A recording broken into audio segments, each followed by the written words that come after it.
Today there is interesting news from the Middle East. Here, OPEC has made a decisive move to punish member states violating production quotas by ramping up output and pushing oil prices to new lows. As the global markets react, the shockwaves hit Russia the hardest, with its economy already strangled by sanctions and inflation, now gasping for air under the weight of collapsing revenues and shrinking influence within the oil cartel.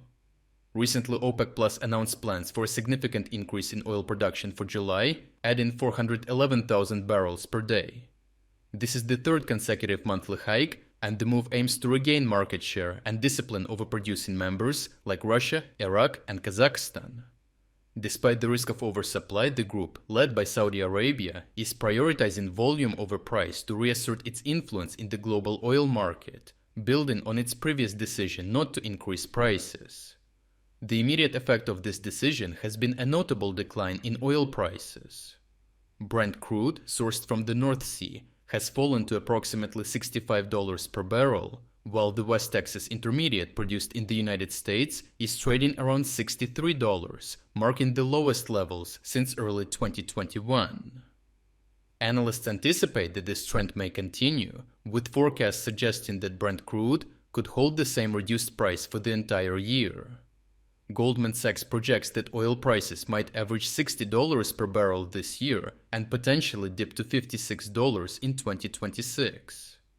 In more extreme scenarios, where global economic conditions worsen significantly, prices could even fall below $50 per barrel. For Russia, these developments pose significant challenges.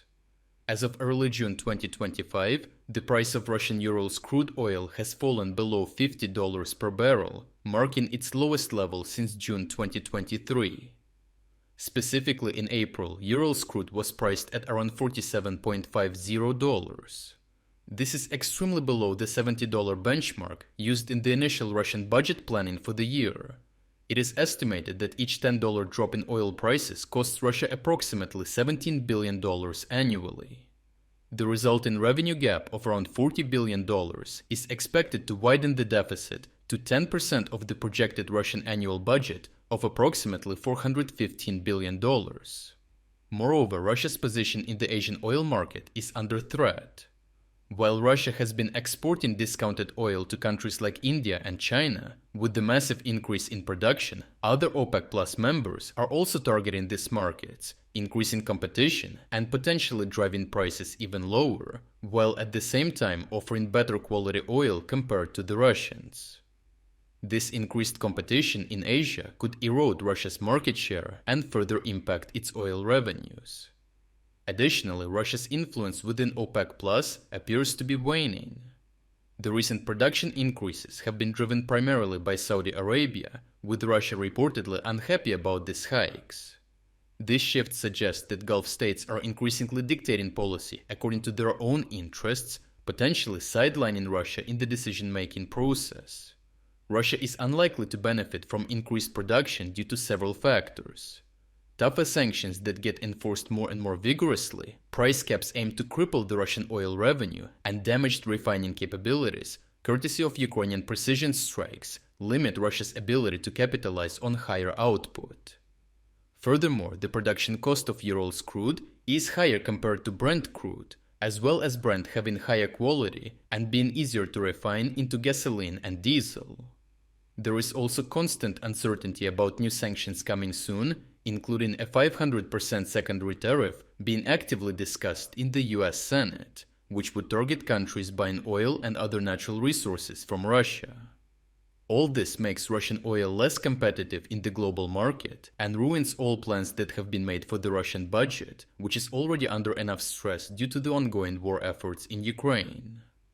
Overall, while Russia has a say in increasing OPEC plus oil production on paper, it may be more of a forced move by more influential members who stand to benefit more from it, mainly the Gulf states. Due to sanctions, the lower price and higher production cost of Urals crude, Russia faces increased pressure to offer greater discounts, further hurting its budget. As OPEC Plus members plan to increase production further in the coming months, Russia may face even more challenging times ahead. Lastly, we're officially launching our very first summer sale. This is the best chance to support our independent Ukrainian reporting while getting a huge 50% discount on your subscription. As you know, this sale comes at a very difficult time for Ukraine. That is why right now, your support is more important than ever. By subscribing, you will not only support our efforts, but also gain access to our exclusive insights, comprehensive overviews of all fronts, and strategic geopolitics videos. If you wanted to support our efforts but never got a chance, now is the perfect moment to make a difference. So check out the link in the description to join our cause and become an exclusive member of our community. I truly appreciate everyone who stepped up to join us. Your support means the world to us.